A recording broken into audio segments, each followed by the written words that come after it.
ሰላም ሰላም ሰላም ክቡራት ተኸታተልቲ መደብና እና ሎማዓንቲ ሒዘልኩም ቀሪበ ዘለኹ ኣፕሊኬሽን እዩ። ኣፕሊኬሽን ጥቕምታቱ ሓደ ኣፕሊኬሽን እዩ። ብጣዕሚ ኣድላይ ዝኾነ ኣፕሊኬሽን። እዚ ኣፕሊኬሽን ኣበይ ኣድላይ ዝኸውን ንዝብሎ ድማ ኣብ ከባቢ ዓረብ ሃገራት ዘለኽን ደቂ ኣንስትዮ ኣሕዋትና ንምንታይ ይጠቅም ንዝብሎ ቀፂለ ከልአይክኒ። መጀመርያ ግን እዚ ኣፕሊኬሽን ኣብ ፕሌይ ስቶር ኣትይኽን ዳውንሎድ ምግባር ትኽእል ኢኽን ማለት እዩ። እዚ ኣፕሊኬሽን እንታይ እዩ እንታይ ይገብር ንዝብል ድማ እዚ ኣፕሊኬሽን በተለይ ኣብ ዓረብ ሃገራት ዘለኽን ማለት እዩ ኣብ ትሰርሓሉ ገዛ ድብቕ ካሜራታት ዝበሃሉ ዝተሓብኡ ካሜራታት ማለት ሂደን ካሜራ ኢልና ንፅውዖም ንስኽን ብዘይትፈልጦ ዳተቃረፅክን እቶም በዓል ገዛታት ዝርእይዎ ወይ ክዳንክን ትቕይራሉ ወይ ድማ ኖርማል ኣብ ገዛ ኣብ ሓደ ገዛ ትሰርሓሉ ምግቢ በዓል ንክትበልዕ ዳተሰከፍካ ትበልዕ ማለት እዩ። ዋላ ኖርማል ንሕማቕ ነገር ተሰርሓኽን ማለት ዘይኮነስ ንኖርማል ነገር እናሰርሕኻ በዓል ናፃነት ይበካን። ካሜራ ኣለይ ኢልካ ትሓስብ ኮይንካ እውን ናፃነት ይበካን።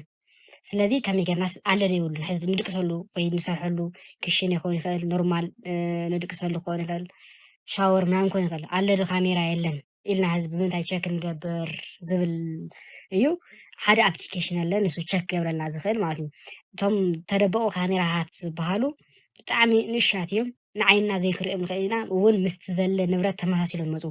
ንኣብነት ማለት እዩ ኣብ ቆቢዕ፣ ኣብ እስክርቢቶ፣ ኣብ ሶኬት፣ ኣብ ኣምፑል እና ኣብ ዝተፈላለዩ ነገራት ተሓቢኦም ምስኡ ማዕረብ ምስኡ መሲሎም ማለት እዩ።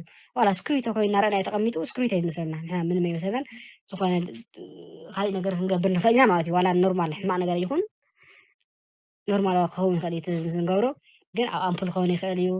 ከመይ ጌርና ብምርኣይ ዘይክንፈልጦ ሕዚ ብምቕፃል ድማ እዚ ኣፕሊኬሽን ነውርዶ እሞ እዚ ኣፕሊኬሽን ፕሌይ ስቶር ዝብል ኣብ ስልክና ዝርከብ ማለት እዩ። ኣብዚ ኣፕሊኬሽናት ኣቲና ፕሌይ ስቶር ዝበለ ዲፎልት ዝፀዓን በዓሉ ዝመፅእ ማለት እዩ ምስ ኣንድሮይድ ዝመፅእ ፕሌይ ስቶር ናተይ ኣብዚ ላዕሊ ኒሃ ኣብ ላዕሊ ውፅአያ ስለ ዝኾንኪ ፕሌይ ስቶር ነቶ ፕሌይ ስቶር ምስ ከፈትና ኣብዚ ላዕሊ ሰርች ምግባር እኒሄዎ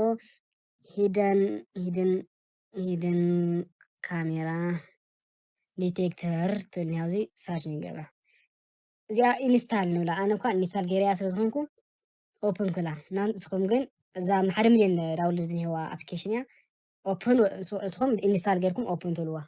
ኣነ እዚ ኢሉ ዳይሬክት ኦፕን ክላ ይኽእል ወይ ድማ ኣብ ደገ ኣብ ከምዚ እኒሃት ነብዚ ስክሪን እሺ ሕዚ ኣፕሊኬሽን ወሪዳትና ኣላ ኣብዚ ስክሪን እኒሃ ማለት እዩ። እዚ ኣፕሊኬሽን ሂደን ካሜራ ዲቴክተር ዝብል እኒሃ ወሪዳ ኣብ ስክሪን ኣላ። ሕጂ ንኣምን ከዓ እያ ንኣነ ከዓ ክነኻእ ከለና ከምዚ ይመፀልና ማለት እዩ። ሕዚ መጀመርያ ስካኒንግ እኒሃ ናይ መጀመርያ ማለት እዩ። ንሳና ከዓ እዚኣ ነኺእና ዝኾነ ቁፅሪ ተበላ ሕዚ ኣብዚ ገዛ ዘለኽዋ ኣነ እንኳን ካሜራ ነገር ዝበሃል የለኒ ግን ኣብ ናታትኩም ካሜራ ትጥርጥርዎ ነገር ተሃልዩ ሕዚ ኤግዛምፕል ኣምፑል ትጥርጥርዎ ትኮይንክን ወይ ትጥርጥሮ ትኮይንክን በተለይ ንደቂ ኣንስትዮ ስለዝኾነ እዚ ኣብ ከባቢ ዓረብ ዘለኽ ደቂ ኣንስትዮ ስለዝጠቅም ንትጥርጥርኦ ነገር እስክሪብቶ ይኸውን ቆቢዕ ይኸውን ተስተሰቐለ ኩሉ ሻብ ትሪኣ ተሰቐለት ኣቕሓ ክትኸውን ትኽእል ኣብዚ ገዛ ማለት እዩ።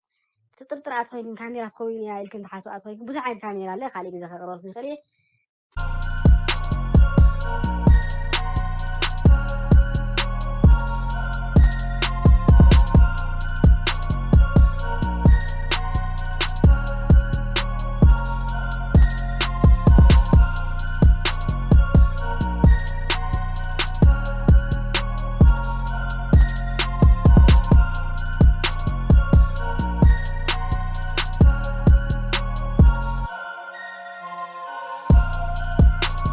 ዘን ካሜራ ክንጥርጥርኦ ነገር ወይ ስዊች ወይ ኩሉ ግዜ ዝቕመጥ ኣቕሓ ቆቢዕ ክኸውን ይኽእል እዩ።